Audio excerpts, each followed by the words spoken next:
Hey everyone, thanks for dropping in for this week's episode of the Weekly Wave presented by WaveRez. I'm your host Greg Fisher, and today we'll be talking about how to deal with damage to your equipment by a customer.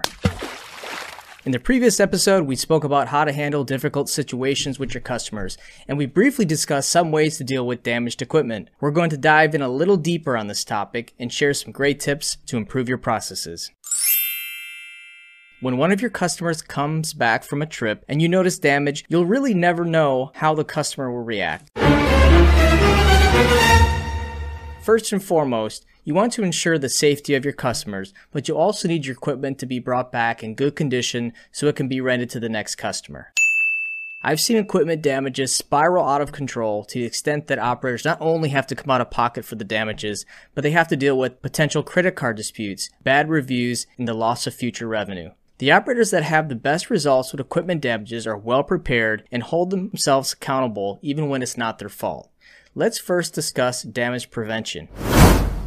If you have a lot of damage to your equipment, it might be due to your orientation or check-in procedures. Most states and insurance companies have requirements for educating their customers regarding boater safety, but most operators go above and beyond.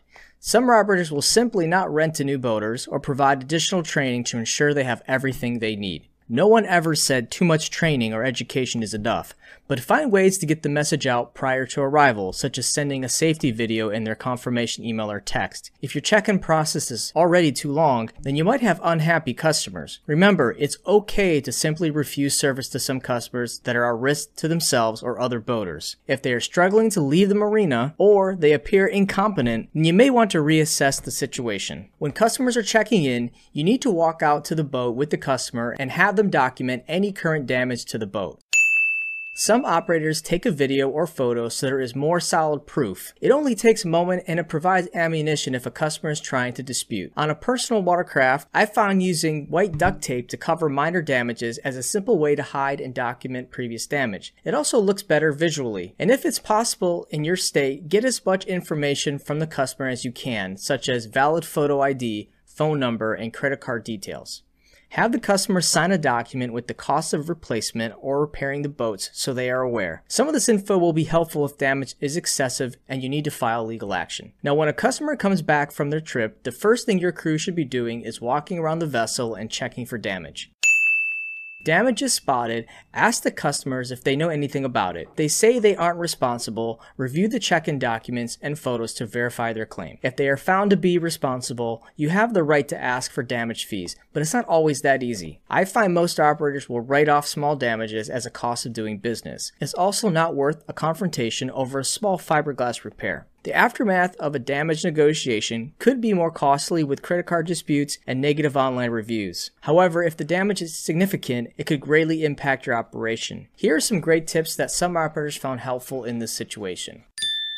The first one is call law enforcement if the customer is being argumentative. Law enforcement cannot force them to pay for your damages, but their presence usually helps keep the situation calm. Second, do your best to negotiate, even if you get significantly less. Having to go to court will take a lot of time, and we really don't have time for that. However, if the damage is so great that you can potentially lose your season, then you might want to consider speaking to an attorney. Third, if you do get payment for damages, try to get it in cash. Credit card charges can be disputed, and I've seen it many times where the customer disputes the damages after the fact. If you do get damages put on a credit card, write it out on paper and have the customer sign off. This document will be helpful if a dispute takes place. Damages to your equipment will happen and is something every operator deals with on a regular basis. The best offense is a great defense. Have solid check-in procedures, know your consequences, and value your time. It doesn't have to be a difficult situation if your crew is prepared.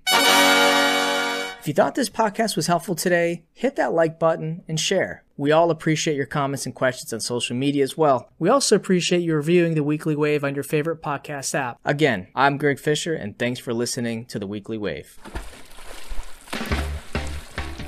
Thank you for tuning in to the Weekly Wave, presented by WaveRez. Please share your comments and feedback by connecting with us on social media. If you're looking for an industry-leading reservation software, schedule your free demo today at waverez.com. And don't forget to subscribe to our newsletter for more news and feature updates.